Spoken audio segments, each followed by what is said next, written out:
امام المتقین کسے کہتے ہیں؟ واٹس ڈفرینس بٹوین متقی اینڈ امام المتقین؟ اس کا سیدھا جواب یہ ہے،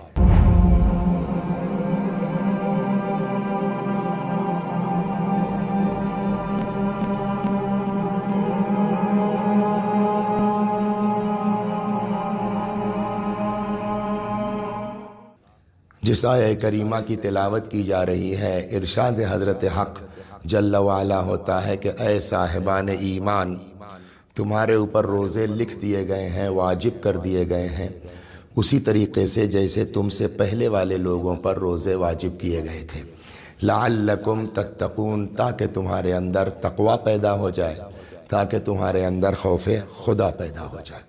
تو روزے کی اصل وجوب کا مقصد اور فلسفہ یہ ہے کہ ہمارے اندر تقوی پیدا ہو جائے۔ تقوی کے سلسلے میں کل بھی گزارش کی گئی تھی کہ تقوی، اصل مفہوم تقوی یہ ہے کہ انسان سے واجب نہ چھوٹے اور حرام کا ارتکاب نہ ہو۔ اس کے ساتھ اگر مختصر دعا اور مختصر عبادت اور مختصر نیکی بھی ہے تو چلے گا، لیکن بہت زیادہ عبادت اور کثرت سے دعا وغیرہ پڑھنے کے باوجود اگر ہمارے اندر تقوی نہیں ہے، یعنی گناہ سے نہیں بچتے ہیں، تو ہمارے عمل سے کوئی فائدہ نہیں ہے۔ اسی مناسبت سے نہج البلاغہ کے اندر امیر المؤمنین سلام اللہ علیہ کے ایک صحابی تھے جن کا نام تھا حمام۔ یہ صبحی صالح نے جو ترتیب دیا اس کے اعتبار سے خطبہ نمبر 193 ہے، یا شاید ہندوستانی اس میں 192، اور فیض الاسلام کے جو ترتیب ہے اس کے اعتبار سے خطبہ نمبر 184۔ یہ فرماتے ہیں جناب مرحوم سید رضی رحمۃ اللہ علیہ کہ روی ان صاحبا لامیر المؤمنین علیہ السلام یقال له حمام، ایک صحابی تھے مولائے کائنات کے حضرت امیر المومنین کے جن کا نام حمام تھا۔ کان رجلا عابدا، فرماتے ہیں کہ یہ ایک بہت متقی آدمی تھے، عابد انسان تھے، پرہیزگار انسان تھے۔ ایک دن انہوں نے مولائے کائنات سے عرض کیا، فقال له یا امیر المؤمنین صف لی المتقین، ایک دن انہوں نے مولائے کائنات سے یہ درخواست کی، گزارش کی کہ مولا متقیوں کی صفات بیان کیجیے ہم سے، لیکن اس طرح سے کہ انی انظر الیہم، اس طرح سے متقیوں کے صفات بیان کیجیے گویا ہم متقی کو مجسم دیکھ رہے ہیں۔ فتساقل علیہ السلام عن جوابہ، جب حمام نے مولائے کائنات سے یہ گزارش کی کہ مولا متقیوں کے صفات بیان کیجیے اور اس طرح بیان کیجیے کہ متقی ہمارے سامنے مجسم ہو کر کے آ جائے، تو یہاں یہ فرماتے ہیں کہ امام نے جواب دینا نہیں چاہا، فتساقل، گرانی محسوس کی، جواب ارشاد نہیں فرمانا چاہتے تھے۔ فقال یا حمام اتق اللہ واحسن، صرف اتنا کہہ کے ٹالنا چاہا کہ اے حمام ہمیں اللہ سے ڈرتے رہو، نیک کام کرتے رہو، فإن اللہ مع الذین اتقوا والذین هم محسنون، اس لیے کہ اللہ ان لوگوں کے ساتھ ہے جو متقی ہیں اور جو نیکوکار ہیں۔ امام نے یہ مختصر جواب دے کر کے حمام کو ٹالنا چاہا، ایسا مطلب یہ تھوڑی معاذ اللہ کہ امام کو سمجھ میں جواب نہیں آ رہا تھا، امام مناسب نہیں سمجھ رہے تھے، اس کا آخر میں وجہ سمجھ میں آئے گی کہ امام جواب کیوں نہیں دینا چاہتے تھے، لیکن امام نے یہ جو مختصر جواب دے کے کہ ہمیں چھوڑو، کیا کرو گے، اتق اللہ واحسن ان اللہ مع الذین اتقوا والذین هم محسنون، تقوی اختیار کرو، نیک کام کرو، اللہ ان لوگوں کے ساتھ ہے کہ جو نیک کام کرتے ہیں اور متقی ہیں۔ فلم یقنع حمام بہذا القول، حمام مولا کے اس مختصر جواب سے قانع نہیں ہوئے، دل نہیں بھرا ان کا، حتی عزم علیہ، یہاں تک کہ جناب مولائے کائنات کو حمام نے قسم دے دی۔ اب کیا قسم دی وہ تو یہاں نہیں ہے، لیکن صرف اتنا لکھا ہے سید رضی رضوان اللہ علیہ نے کہ حتی عزم علیہ، انہوں نے قسم دے دی، قسم کا ہے کہ تھی نہیں معلوم۔ اب جب قسم دے دی، مجبور کیا مولا کو کہ نہیں مولا آپ کو قسم ہے، بتائیے مولا آپ فرمائیے، تو مولا قبل اس کے کہ متقیوں کے صفات بیان فرماتے، مولا نے چھوٹا سا مقدمہ ارشاد فرمایا، فرماتے ہیں فحمد اللہ واثنى علیہ، مولا نے پہلے تو خطبہ پڑھا بھائی الحمدللہ وَأَثْنَى عَلَيْهِ وَصَلَّى عَلَى النَّبِي صلی اللہ علیہ وآلہ، اور پھر پیغمبر اکرم صلی اللہ علیہ وآلہ وسلم پر درود بھیجا، اور اس کے بعد امام علیہ السلام نے فرمایا کہ یا حمام ایک بات نوٹ کر لو، یاد رکھ لو کہ ان اللہ خلق الخلق حین خلقہم، اللہ نے جب مخلوقات کو پیدا کیا تو عالم یہ تھا کہ غنیاً عن طاعتہم، اللہ ان کی اطاعت سے بے نیاز تھا، وآمناً من معصیتہم، اور ان کے گناہوں سے محفوظ تھا۔ کیوں؟ اس لیے کہ نہ اطاعت کرنے والوں کی اطاعت ان کو کوئی نفع پہنچا سکتی ہے اللہ کو، نہ گناہ کرنے والوں کا گناہ خدا کو کوئی نقصان پہنچا سکتا ہے۔ اس کے باوجود اللہ نے جب مخلوقات کو پیدا کیا، عالم یہ تھا کہ ان کی اطاعت سے، کہتے ہیں نا بقول کسی فارسی شاعر کے شعر کے گر ہمیں کائنات کافر گردد نہ نشینت بے کبریائیش گرد، ساری دنیا کافر ہو جائے، خدا کی خدائی میں تو کوئی فرق پڑنے والا نہیں ہے۔ لہٰذا متقیوں کے صفات بیان کرنے سے پہلے یہ مقدمہ مولا نے ارشاد فرمایا کہ مطلب یہ ہے شاید کہ ذہن میں یہ رکھو ہما کہ تمہارے تقوی سے اللہ کو کوئی فائدہ پہنچنے والا نہیں ہے، تمہاری نیکی سے اللہ کو کوئی فائدہ پہنچنے والا نہیں ہے، یا انسان کے گناہ سے خدا کو کوئی نقصان بھی پہنچنے والا نہیں ہے۔ اللہ نے جب مخلوقات کو پیدا کیا تو بالکل بے نیاز تھا، نہ اس کو کسی کی اطاعت کی ضرورت تھی، نہ اس کو کسی کے گناہ کا خوف تھا، اس لیے کہ اطاعت کرنے والوں کی اطاعت نہ اللہ کو کوئی نفع پہنچا سکتی ہے، نہ گناہ کرنے والوں کا گناہ اللہ کو کوئی نقصان پہنچا سکتا ہے۔ اس کے بعد کا جملہ خدا کرے میں سمجھا پاؤں، جو جملہ ہے امام کا وہ بڑے غضب کا ہے۔ فرماتے ہیں کہ اس کے باوجود بغیر یہ دیکھے ہوئے کہ کون اطاعت گزار ہے کون گناہگار ہے، اللہ نے بغیر اس کو دیکھے ہوئے قسم بینہم معایشہم، اللہ نے ان لوگوں کے درمیان ان کی روزی جو ان کے اعتبار سے مناسب تھی، مصلحت تھی، فقسم بینہم معایشہم، اللہ نے ان کے درمیان روزی تقسیم کر دی ہے۔ یعنی کیا مطلب کہ روزی جو ملے گی وہ یہ دیکھے بغیر کہ اپنا کون ہے، پرایا کون ہے، دوست کون ہے، دشمن کون ہے، یہ اس کا کرم ہے۔ اور آپ دیکھیے بھی کہ ایک دن بھی فرعون جیسا آدمی کہ جو اللہ کے مقابلے میں، دیکھیے یزید سے بڑا بدتر کوئی نہیں ہے، لیکن یزید اور فرعون میں ایک فرق یہ بھی ہے کہ یزید نے خدا کا انکار کیا، یزید کافر تھا، یزید نے نبوت کا انکار کیا، لیکن یزید کے اندر اتنی ہمت نہیں ہوئی کہ وہ اپنے آپ کو اللہ کہہ دیتا۔ لیکن فرعون یزید کے بھی آگے تھا، کہتا ہے کہ انا ربکم الاعلی، میں تمہارا بڑا والا رب ہوں۔ لیکن اس کے باوجود کہ وہ خدا کے مقابلے میں اپنے آپ کو رب کہہ رہا تھا، اس کے باوجود اللہ تبارک و تعالیٰ نے ایک دن بھی یزید و فرعون کا کھانا بند نہیں کیا ہے، بلکہ ایک دن تو کہتے ہیں کہ حضرت موسیٰ علیہ السلام نے اللہ تبارک و تعالیٰ کی بارگاہ میں فریاد کی، پالنے والے یہ تیری بندگی سے نکل گیا ہے، اپنے آپ کو رب کہہ رہا ہے، اس کے باوجود تو کھانا دے رہا ہے۔ آواز قدرت آئی موسیٰ، اس نے بندگی سے انکار کیا ہے، میں نے رب ہونے سے تھوڑی انکار کیا ہے۔ تو اس کا مطلب یہ کہ اللہ نے بغیر اپنا پرایا دوست دشمن دیکھے ہوئے خدا نے سب کو روزی تقسیم کر دی ہے۔ اب جو امام فرماتے ہیں فالمتقون، یہ اصل جملہ ہے کہ دعا کیجئے کہ میں سمجھا پاؤں، فالمتقون ہم فیہا اہل الفضائل۔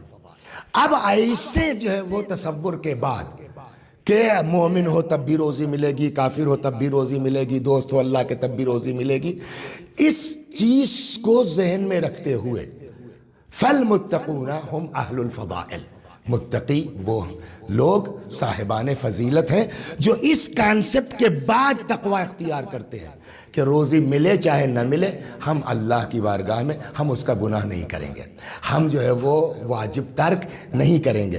بغیر روزی روٹی کو درمیان میں لائے ہوئے اگر کوئی شخص تقوی اختیار کرتا ہے تو امام فرماتے ہیں فالمتقون ہم اہل الفضائل۔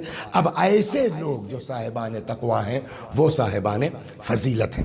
آج آئیے، ایسا نہیں ہے کہ جو لوگ متقی ہوں گے ان کی روزی میں اضافہ نہیں ہوگا، اس کے لیے میں آپ کو ابھی نقل کرتا ہوں. لیکن اگر آدمی متقی نہیں ہے تب بھی خدا کسی کی روزی نہیں روکتا ہے. چنانچہ جو ہے وہ میں آپ کو کچھ آیتیں، کل بھی اس سلسلے میں بات آئی تھی، لیکن کچھ آیتیں اور روایتیں اور آج نقل کرتا ہوں جس سے آپ کو واقعاً تقوی کی اہمیت کا اندازہ ہو جائے. پھر امام کے ایک ایک صفت پر چلتے ہیں. یہ تقوی جو ہے قرآن مجید میں صرف اللہ کے لیے نہیں استعمال کیا گیا. قرآن مجید میں لفظ تقوی کئی چیزوں کے لیے استعمال ہوا. اللہ کے لیے بھی استعمال ہوا ہے، جیسے ارشاد اتقوا اللہ، اللہ سے ڈرو، خوف کرو، تقوی اختیار کرو.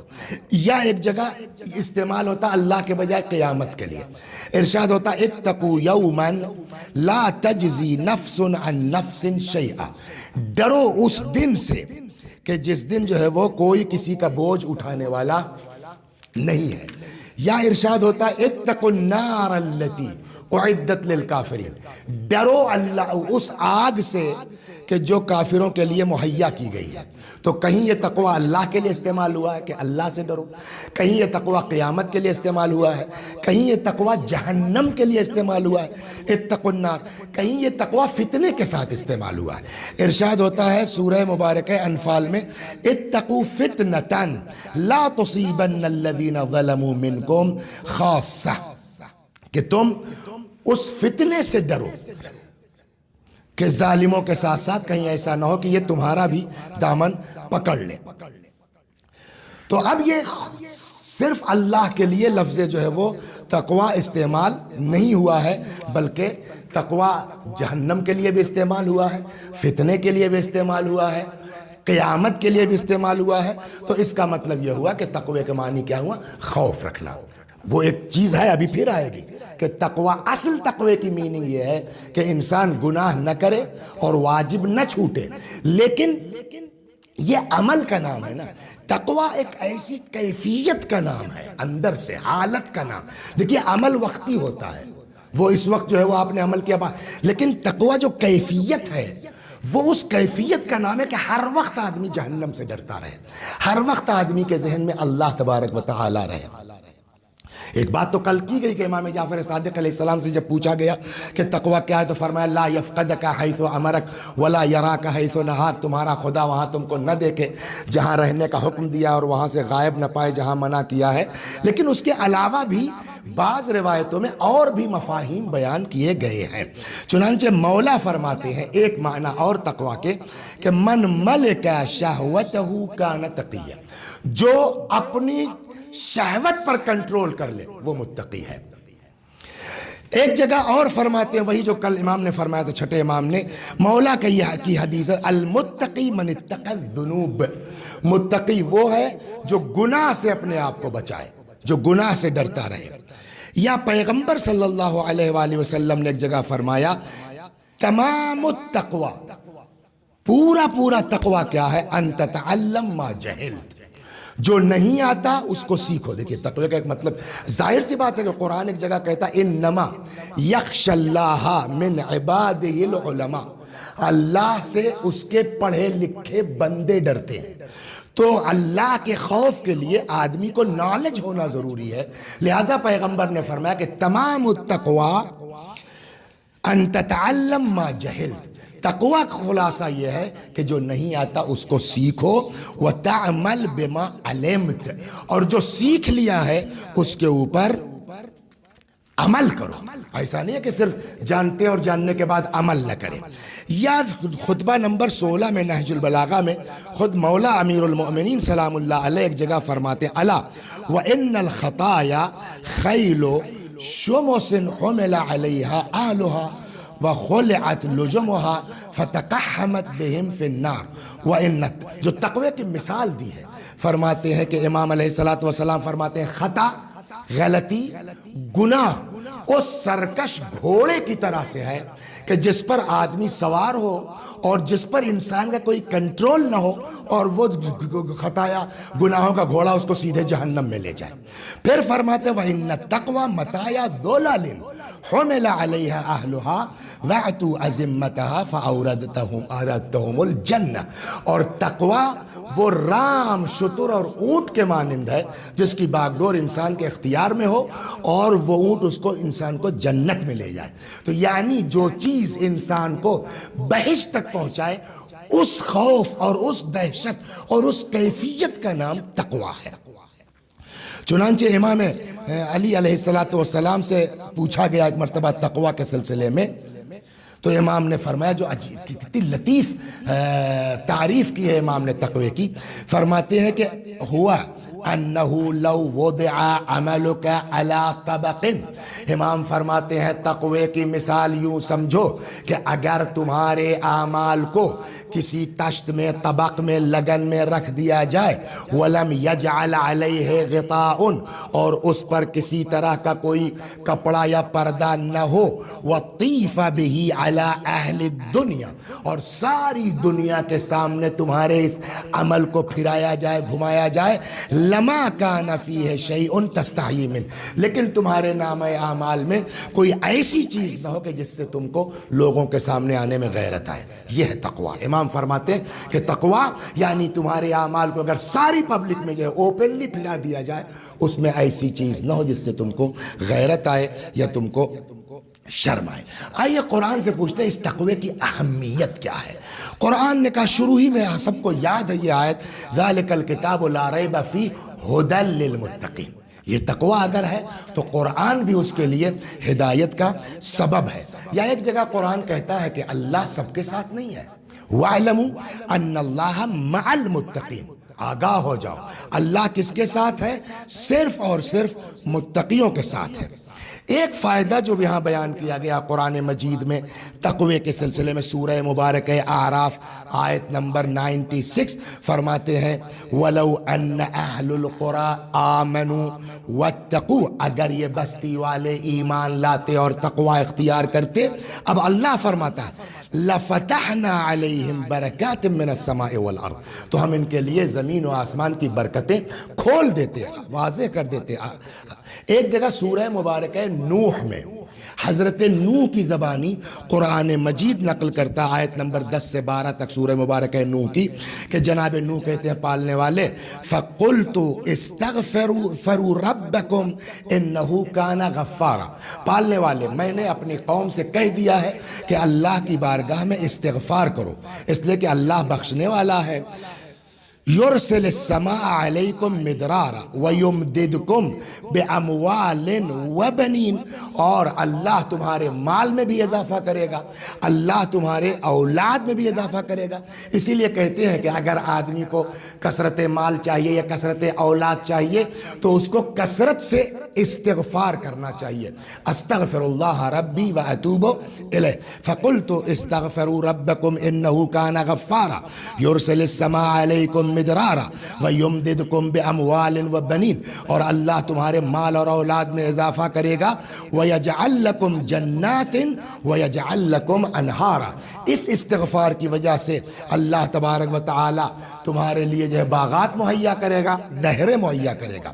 یا سورہ مبارکہ حجرات آیت نمبر 13 میں ارشاد ہوتا ہے، یا ایھا الناس انا خلقناکم من ذکر وانثیٰ، ہم نے تم کو پیدا کیا ہے ایک مرد اور عورت سے. وجعلناکم شعوبا وقبائل لتعارفوا، اور ہم نے تم کو جو ہے قبائل میں تقسیم کیا تاکہ ایک دوسرے کو پہچان سکو. اس کے بعد جو جملہ ہے وہ یہ کہ ان اکرمکم عند اللہ اتقاکم، تمہارے درمیان جو سب سے زیادہ متقی ہوگا وہی خدا کے نزدیک سب سے زیادہ عزت دار ہوگا. یعنی قرآن یہ فرماتا ہے مال عزت کا سبب نہیں ہے، اقتدار عزت کا سبب نہیں ہے، حکومت عزت کا سبب نہیں ہے. ان اکرمکم عند اللہ اتقاکم، خدا کے نزدیک سب سے زیادہ عزت دار کون ہے؟ جس کے اندر زیادہ تقوی پایا جاتا ہو. ان اللہ علیم خبیر.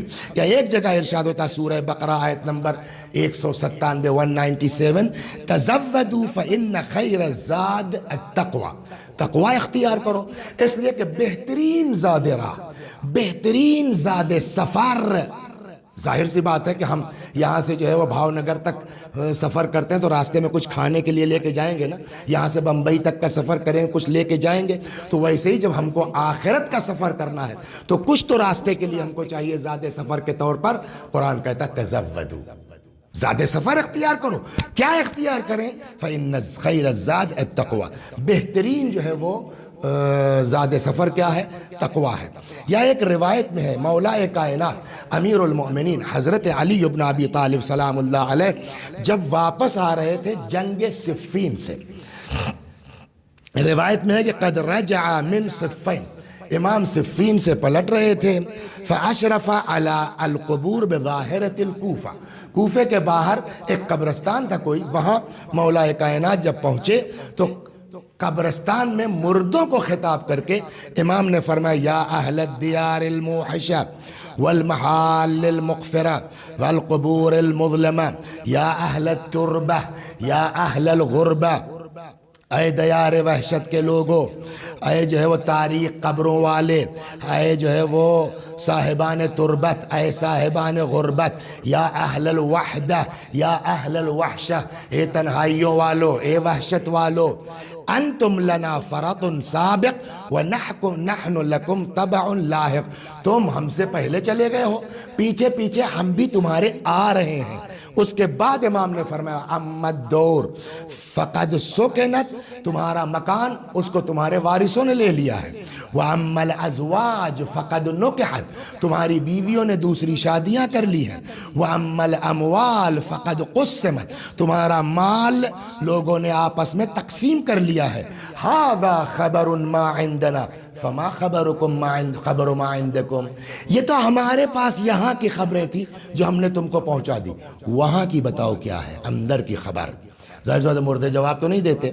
ثم التفت الى اصحابہ، مردوں سے بات کرنے کے بعد مولا کائنات متوجہ ہوئے اپنے اصحاب کی طرف اور فرماتے اما لو اذن لهم فی الکلام، اگر ان کو بولنے کی اجازت دے دی جاتی، لاخبروکم، تو یہ بتاتے تم لوگوں کو کہ ان خیر الزاد التقوی، کہ بہترین زاد سفر، بہترین توشہ آخرت کیا ہے؟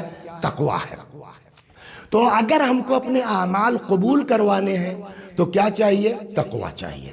انما یتقبل اللہ من المتقین، اللہ صرف اور صرف متقیوں کے عمل کو قبول کرتا ہے۔ تو اتنی اہمیت چونکہ تقوی کی، لہٰذا حمام نے کیا کہا؟ مولا صرف لی المتقین، مولا متقیوں کے صفات بیان کیجئے۔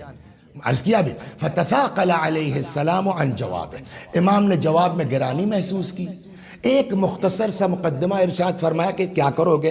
تقوی اختیار کرو، نیک کام کرو، اللہ ان لوگوں کے ساتھ ہے جو متقی ہیں۔ فلم یقنع حمام بہذا القول، حمام اس مختصر گفتگو پر مولا کے جو ہے وہ قانع نہیں ہوئے، حتی عزم علیہ، قسم دی۔ جب قسم دے دی تو حمد خدا اور نعت پیغمبر کے بعد مولا نے فرمایا اما بعد فَإِنَّ اللَّهَ سُبْحَانَهُ وَتَعَالَى خَلَقَ الْخَلْقَ حِينَ خَلَقَهُ، اللہ نے جب مخلوقات کو پیدا کیا تو عالم کیا تھا؟ غنیًا عن طاعتہم، ان کی اطاعت سے بے نیاز، آمناً من معصیتہم، گناہگاروں کے گناہ سے محفوظ۔ کیوں؟ لِأَنَّهُ لَا تَضُرُّهُ مَعْصِیَةُ مَنْ عَصَىٰ، کسی بھی گناہگار کا گناہ اللہ کو کوئی نقصان پہنچانے والا نہیں ہے۔ وَلَا تَنْفَعُهُ طاعت من اطاع، اور کسی بھی اطاعت کرنے والے کی اطاعت اللہ کو کوئی نفع نہیں پہنچا سکتی ہے۔ یعنی یہ دماغ سے نکال دو کہ اللہ تبارک و تعالی جو ہے وہ اگر تم یہ کرو گے تو خدا روزی دے گا، مومن ہو تب بھی دے گا، غیر مومن ہو تب بھی دے گا، متقی ہو۔ میں نے جیسا کہ ابھی عرض کیا کہ حتیٰ کہ اللہ تبارک و تعالی نے ایک دن بھی فرعون کی روزی کو جو ہے وہ منقطع نہیں کیا ہے، ایک دن بھی۔ تو اب اگر کوئی اس تصور کے بعد کہ ہم تقوی اختیار کریں تب بھی کھانا ملے گا، نہ اختیار کریں تب بھی کھانا ملے گا، فَقَسَمَ بَيْنَهُمْ مَعَایِشَهُمْ، اللہ نے سب کی روزی برابر سے تقسیم کر دی ہے۔ وَوَضَعَهُمْ مِنَ الدُّنْيَا مَوَازِعَهُمْ، اور اس دنیا میں جس کی جو حیثیت تھی اس کے اعتبار سے اس کو جو ہے وہ اس کا مرتبہ دے دیا گیا۔ امام فرماتے ہیں فَالْمُتَّقُونَ ہم فیہا اہل الفضائل۔ اب اگر کوئی اس کانسیپٹ کے بعد کہ تقوی اختیار کرو چاہے نہ کرو روزی ملے گی، اگر انسان روزی روٹی کو درمیان میں لائے بغیر تقوی اختیار کرتا ہے تو امام فرماتے فالمتقون ہم فیہا اہل الفضائل۔ اس کانسیپٹ کے بعد اگر کوئی شخص متقی ہوتا ہے تو وہ صاحب فضیلت ہے۔ ایک جملہ یہاں رک کر کے میں کہہ دوں، موضوع سے ہٹ کر کے، لیکن بات لطیف ہے اس لیے کہ آگے بھی آ رہی مولا کا ہے۔ تو مولا نے کن متقیوں کو صاحب فضیلت قرار دیا؟ کہ جو اپنے تقوی کو روزی اور روٹی سے نہ جوڑیں۔ کھانا ملے گا، روزہ رکھو، تقوی اختیار کرو چاہے نہ کرو۔ تو اگر کوئی اپنے تقوی کو روزی روٹی سے نہ جوڑے تو مولا نے فرمایا فالمتقون ہم فیہا اہل الفضائل، تو ایسے متقی لوگ صاحبان فضیلت ہیں۔ تو یہ تو متقیوں کی پہچان ہوئی نا، کہ متقی صاحب فضیلت تقوی والا وہ ہے کہ جو اپنے تقوی کو روزی روٹی سے نہ جوڑے۔ اللہ، ایک جگہ مولا امام حسین علیہ السلام سے ایک روایت ہے، اس کو میں اگر سمجھا لے جاؤں نا تو کیا فرق ہے متقی میں اور امام المتقین میں، ایک دم پانی کی طرح واضح ہو جائے گا۔ ایک جگہ امام حسین علیہ السلام فرماتے ہیں کہ لوگ تین طرح کے ہیں عبادت کرنے والے۔ ان قوما عبدوا اللہ رغبتا، کچھ لوگ اللہ کی عبادت کرتے ہیں لالچ میں کہ نماز پڑھیں گے جنت میں جائیں گے، روزہ رکھیں گے بہشت ملے گی، یہ کریں گے یہ ثواب ملے گا۔ فَتِلْكَ عِبَادَةُ التُّجَّارِ، یہ تاجروں کی عبادت ہے۔ پھر فرماتے ہیں وَإِنَّ قَوْمًا عَبَدُوا اللَّهَ رَهْبَةً، کچھ لوگ عبادت کرتے ہیں خوف میں، دہشت میں، نہیں نماز پڑھیں گے نہیں عبادت کریں گے جہنم میں جائیں گے۔ امام فرماتے ہیں فَتِلْكَ عِبَادَةُ الْعَبِيدِ، یہ غلاموں کی عبادت ہے، یہ نوکروں کی عبادت ہے۔ پھر امام فرماتے ہیں وَإِنَّ قَوْمًا عَبَدُوا اللَّهَ شُكْرًا لَهُ، کچھ لوگ اللہ کی عبادت کرتے ہیں شکر کے طور پر، یعنی نہ ان کو لالچ ہے نہ ان کو خوف ہے، بلکہ ایک جگہ یہ ہے کہ شکر بھی نہیں، بلکہ امام نے فرمایا ان قوما عبدوا اللہ حبا لہ، کچھ لوگ اللہ کی عبادت کرتے ہیں اس کے عشق میں کہ وہ جنت دے یا نہ دے، جہنم سے بچائے یا نہ بچائے، اللہ کے ہم عاشق ہیں، اللہ کی عبادت کریں گے۔ ہیں ایسے لوگ، ایسا نہیں ہے۔ مولا آپ نے جو فرمایا تو چلیے پہلا تو ٹھیک ہے، ہم لوگ آ سکتے ہیں اس میں لالچ میں عبادت کرتے ہیں، دوسرا بھی ٹھیک ہے ہم لوگ آ سکتے ہیں کہ چلیے اگر عبادت کرتے ہیں تو خوف میں۔ ایسا دنیا میں کوئی ہے کہ جو بغیر لالچ کے عبادت کرے، بغیر خوف کی عبادت کرے، نہ جنت کی لالچ ہو نہ جہنم کا خوف ہو؟ It's impossible. عجب نہیں امام جواب دے، یہ بتاؤ میں پہلے ہوں یا میرے والد مولا کائنات؟ مولا کائنات کا مجھ سے پہلے میرے بابا کہہ چکے ہیں پالنے والے میں نے تیری عبادت نہ جنت کی لالچ میں کی ہے نہ جہنم کے خوف میں کیا ہے، بل وجدتک اہلا للعبادہ فعبدتک، پالنے والے میں نے تجھ کو لائق عبادت پایا ہے اس لیے میں نے تیری عبادت کی ہے۔ تو اس کا مطلب یہ ہوا کہ فرق کیا ہوا متقی میں اور امام المتقین میں؟ متقی اس کو کہتے ہیں کہ جو اللہ کی عبادت کرے، وہ روزی کو درمیان میں لائے بغیر، روٹی کو درمیان میں لائے بغیر، دنیاوی مقامات کو لائے بغیر۔ امام فرماتے ہیں فَالْمَتَّقُونَ هُمْ أَهْلُ الْفَضَائِلِ، جو روزی روٹی کو درمیان میں لائے بغیر تقوی اختیار کرتا ہے اس کو متقی کہتے ہیں۔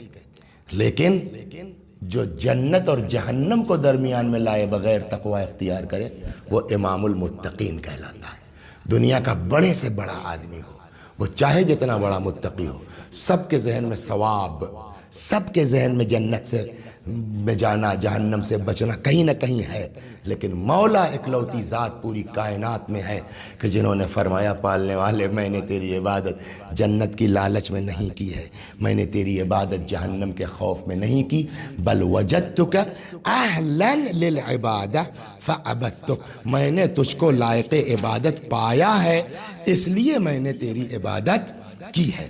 تو اب یہ مقدمہ ختم ہوا۔ اب اس مقدمے کے بعد امام نے ایک چیز اور عرض کر دیں۔ دیکھیے ہم کو یہاں آپ کے یہاں مجلس پڑھنا ہے نا، تو آدمی کچھ مطالعہ کرتا ہے، کچھ تیاری کرتا ہے۔ رات بھی میں نے اس کتاب کو اٹھا کر کے دیکھا، 12-1 بجے رات تک اس میں ٹک لگائی، نشان لگایا کیا کیا کرنا ہے۔ تو آدمی کو جب کہیں لیکچر دینا ہوتا ہے تو چاہے جتنا بڑا ہو وہ تیار کر کے آتا ہے۔ لیکن یہاں مولا سے کوئی سیٹنگ تو نہیں تھی نا حمام کی کہ میں اس طرح پوچھوں گا ذرا تیار ہو کے آئیے گا۔ اچانک حمام نے سوال کیا اور اچانک مولا کائنات نے خطبہ اسٹارٹ فرمایا، جس کو کہتے ہیں ہمارے ہاں فی البدی، یا انگریزی میں کہتے ہیں ایکسٹمپور، بغیر کسی تیاری کے۔ یہی تو کمال ہے۔ آج جب محققین نے اس خطبے کو جو ہے وہ اوپر تحقیق کی ہے تو جانتے ہیں وہ جو ایکسٹمپور خطبہ امام کا تھا اس میں کتنے صفات بیان کیے امام نے؟ 110۔ 110۔ امیر المومنین کے نام کے اعداد کتنے ہیں؟ 110۔ 110۔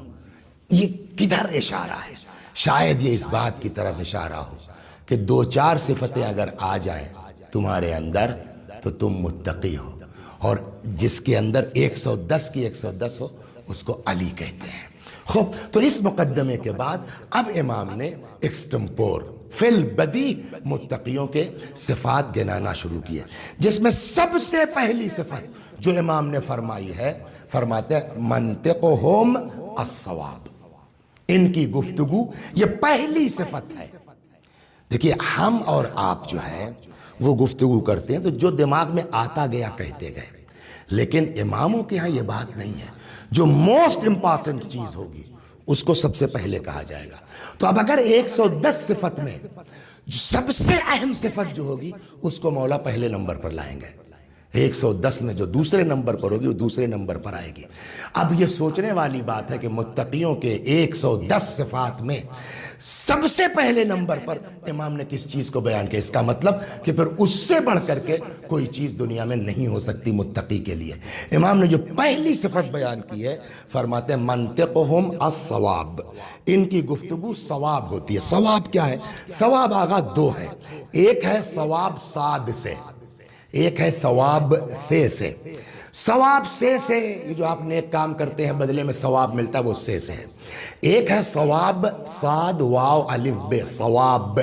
ثواب وہ معنی نہیں جو آپ مجلس پڑھ رہے ہیں ثواب ملے گا، روزہ رکھ رہے ہیں ثواب ملے گا، غریب کی مدد کر رہے ہیں ثواب ملے گا، نہیں۔ یہ ثواب جو ہے اس کا اپوزٹ ہے خطا۔ یہاں جو امام نے فرمایا منطقہم الصواب، جب ڈکشنری میں آپ جائیں گے کہ واٹس میننگ آف ثواب تو وہاں ملے گا ضد الخطا۔ ثواب کہتے ہیں کہ ثواب اپوزٹ ہے خطا کا، غلطی کا۔ اس کا مطلب کیا ہوا؟ یعنی متقی کی گفتگو ہمیشہ ثواب ہوتی ہے، یعنی غلط نہیں ہوتی۔ متقی جو بولتا ہے وہ نپی تلی بات بولتا ہے۔ منطقہم الصواب، ان کی گفتگو نپی تلی ہوتی ہے۔ یہ جہاں نپی تلی کا مطلب کیا ہے؟ کہ جہاں چپ رہنا ہے وہاں بولتے نہیں، جہاں بولنا ہے وہاں خاموش نہیں رہتے ہیں۔ منطقہم الصواب، ان کی گفتگو نپی تلی ہوتی ہے۔ چنانچہ اور جگہوں پر بھی آپ دیکھیں کہ اس چیز کو کتنی اہمیت دے۔ خود قرآن پڑھیے آپ کہ یہ بولنے کی صلاحیت اللہ نے اپنی طرف منسوب کی ہے۔ ارشاد ہوتا ہے نا الرحمن علم القرآن خلق الانسان علمہ البیان۔ تو اللہ نے اس بولنے کی طاقت کو پروردگار عالم نے اپنی طرف منسوب کیا ہے۔ اس سے اندازہ ہوتا ہے کہ زبان کتنی اہم ہے۔ اس سے پہلے اگر آپ کو یاد ہو 2 سال پہلے جب میں وہاں بھاؤ نگر میں موجود تھا تو امام زین العابدین علیہ السلام کے اور رسالہ حقوق کے رات میں جو 1-2 بجے درس ہوتا تھا تو اس میں اس پر تفصیل کے ساتھ گفتگو ہو چکی ہے، لہٰذا میں اس پر بہت زیادہ بات نہیں کروں گا تاکہ اگلی صفات پہ چلے جائیں۔ تو پہلی بلکہ اتنا مختصراً سن لیجئے کہ یہ زبان کو اگر ہم نے قابو میں نہیں رکھا تو ہمارا کوئی عمل قابل قبول نہیں ہے۔ چنانچہ مولا فرماتے ہیں کہ چپ رہے گا آدمی تو کم مصیبت ہے، لیکن اگر بولے گا، اسی لیے عقل مندوں کی پہچان بتائی گئی ہے کہ اذا تم العقل نقص الکلام، جب عقل مکمل ہو جاتی ہے تو باتیں کم ہو جاتی ہیں۔ یا ایک جگہ امام باقر علیہ السلام فرماتے ہیں ان ھذا اللسان مفتاح کل خیر، یہ زبان ہر خیر اور ہر شر کی کنجی ہے، چابی ہے، یعنی خیر بھی اسی زبان سے اور شر بھی اسی زبان سے۔ فَيَنبَغِي لِلْمُؤْمِنِ أَن يَخْتِمَ عَلَى لِسَانِهِ، امام فرماتے ہیں کہ جیسے سونے اور چاندی پر مہر لگائی جاتی ہے نا، اس کو لاک اپ میں رکھا جاتا ہے، ویسے ہی زبان کو اپنی لاک اپ میں رکھو، بلا ضرورت مت بولو۔ فرماتے ہیں کہ ان ھذا اللسان مفتاح کل خیر و شر، یہ زبان ہر خیر و شر کی چابی ہے۔ فینبغی للمؤمن، مومن کے لیے ضروری ہے کہ ان یختم علی لسانہ، کہ اپنی زبان کو لاک اپ میں رکھے، کما یختم علی ذہب و فضہ، جیسے سونے کو لاک اپ میں رکھتا ہے، جیسے چاندی کو لاک اپ میں رکھتا ہے۔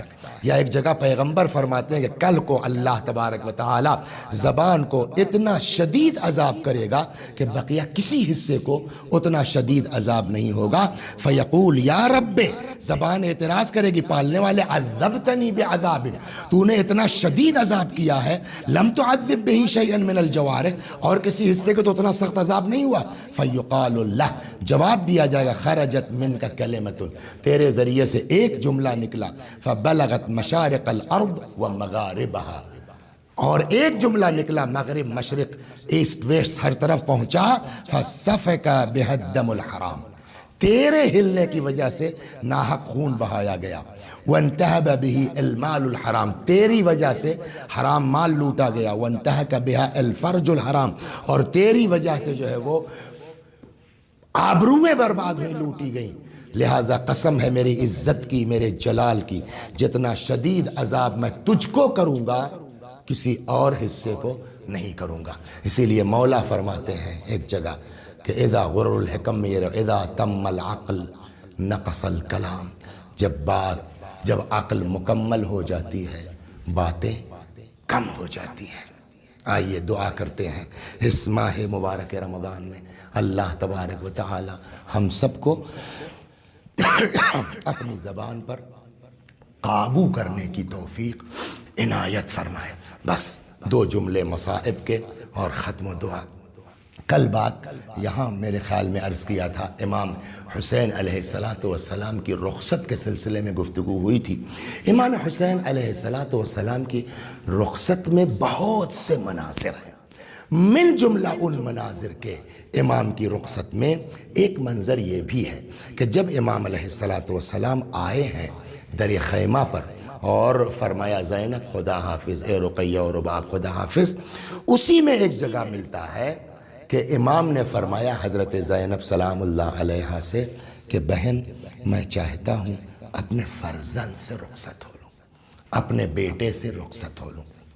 یہاں پر ایک بزرگ عالم دین ہے مرحوم علی نقی فیض الاسلام، انہوں نے ایک کتاب لکھی ہے جناب زینب سے متعلق، اس کے اندر وہ لکھتے ہیں کہ آگے آگے جناب زینب ہیں، پیچھے پیچھے امام حسین علیہ السلام آئے اس خیمے میں جو مخصوص تھا امام زین العابدین علیہ السلام سے، تقریباً غشی کا سا عالم ہے۔ روایت کہتی ہے کہ جناب زینب نے جناب امام سجاد علیہ السلام کا شانہ ہلایا، بیٹا اٹھو میرے لال اٹھو، باپ آیا ہے، رخصت آخر کو آیا ہے۔ امام سجاد علیہ السلام نے آنکھیں کھول دی۔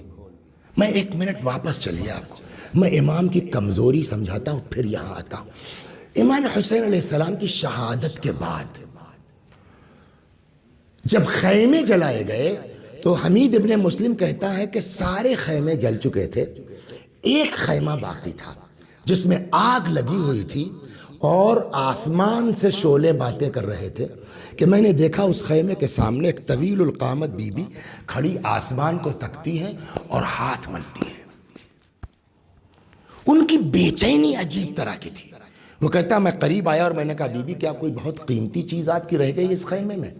فرمایا یا شیخ ان لنا علیلا فی الخیمہ، اس خیمے میں میرا ایک بیمار رہ گیا ہے جو چل نہیں سکتا، جو پھر نہیں سکتا۔ روایت ملعونوں نے نقل کی ہے مگر کسی نے مدد نہیں کی ہے۔ کہتا ہے کہ میں نے دیکھا پھر کچھ دیر کے بعد کہ اسی جلتے ہوئے خیموں کے اندر جناب زینب سلام اللہ علیہا چلی گئیں، اور تھوڑی دیر کے بعد امام زین العابدین علیہ السلام کو اپنے کاندھوں پر لیے ہوئے جلتے ہوئے خیمے سے شعلوں کے درمیان سے جناب زینب نکلی ہے۔ آپ دیکھیے پڑھنا اور ہے، اگر کہیں انسان کے چاروں طرف آگ لگی ہو، آدمی لاکھ مجبور ہو، لیکن ان آگ کے شعلوں کے درمیان سے نکلنے کی کوشش کرے گا، چاہے جتنا مجبور ہو، نہ نکل پانا۔ اور حضرت زینب کا اپنے جو ہے وہ کاندھے پر لاد کے امام سجاد کو لانا اس بات کی علامت ہے کہ امام کو کتنی نقاہت اور کتنی کمزوری تھی۔ جب اتنا سمجھ گیا اب واپس آئیے، کہتے ہیں جناب زینب علیہ السلام امام حسین کے ساتھ آئیں، اس خیمے میں جو مخصوص تھا امام سجاد سے شانہ ہلایا، فرمایا بیٹا اٹھو، باپ آیا ہے، رخصت آخر کو آیا ہے۔ امام نے آنکھیں کھول دی۔ دیکھیں دو چیزیں سبب ہیں احترام کا، ایک تو باپ ہے، دوسرے امام ہیں۔ اٹھنا چاہا، ہمت جواب دے گئی، رخ کیا جناب زینب کی طرف، فرماتے ہیں پھوپھی اماں ذرا پشت سے سہارا دے دیجئے تاکہ بابا کے احترام میں بیٹھ تو سکوں۔ جناب زینب کے ہاتھوں کے سہارے بیٹھے، غور سے امام کو دیکھا، اللہ اکبر، غور سے دیکھا۔ کیا ہوا بابا؟ جنگ۔ ایک ایک کو پوچھتے رہے اور امام فرماتے رہے مارے گئے مارے گئے مارے۔ میں نے کہیں پڑھا نہیں ہے کسی کتاب میں، لیکن اس روایت کی ساخت سے ایسا لگتا ہے جیسے امام کو اپنے بیمار بیٹے پر ترس آ گیا ہو۔ فرماتے ہیں بیٹا اتنا سمجھ لو، مردوں میں میرے اور تمہارے علاوہ کوئی باقی نہیں ہے۔ اتنا سننا تھا۔ وہ امام جو اٹھ کے بیٹھ نہیں سکتے تھے نا، ابھی میں نے کہا جناب زینب کے ہاتھوں کے سہارے ہیں۔ امام نے فرمایا پھوپھی اماں ایک عصا لا دیجئے، ایک نیزہ لا دیجئے۔ میرے لال عصا کیا کرو گے؟ میرے لال نیزہ کیا کرو گے؟ فرمایا پھوپھی اماں دیکھ نہیں رہی، میرا باپ اکیلا ہے، میرا باپ تنہا ہے، عصا پر تکیہ کروں گا، نیزے سے بابا کی طرف سے دفاع کروں گا۔ اتنا سننا تھا۔ امام حسین تڑپ گئے، فرماتے ہیں بیٹا سید سجاد تمہیں میرے حق کی قسم ہے بیٹھ جاؤ، تمہیں کوفے جانا ہے، تمہیں شام جانا ہے۔ وَسَيَعْلَمُ الَّذِينَ ظَلَمُوا أَيَّ مُنْقَلَبٍ يَنْقَلِبُونَ إِنَّا لِلَّهِ وَإِنَّا إِلَيْهِ راجعون۔ خدا ہماری اس عزا کو قبول فرما، مزید عزائے اہل بیت کی توفیق کرامت فرما۔ جب تک زندہ ہیں در اہل بیت سے وابستہ رکھ، مرنے کے بعد جوار معصومین میں جگہ کرامت فرما۔ یا اللہ ہماری اولاد کو، ہماری ازواج کو ہماری آنکھوں کی ٹھنڈک قرار دے۔ خدا ہمارے مولا، ہمارے آقا، ہمارے مالک، ہمارے صاحب، ہمارے سید و سردار امام زمانہ کو ہم سے راضی اور خوشنود فرما۔ حضرت کے ظہور میں تعجیل فرما، ہمیں آقا کے غلاموں میں شمار فرما۔ وآخر دعوانا ان الحمدللہ رب العالمین۔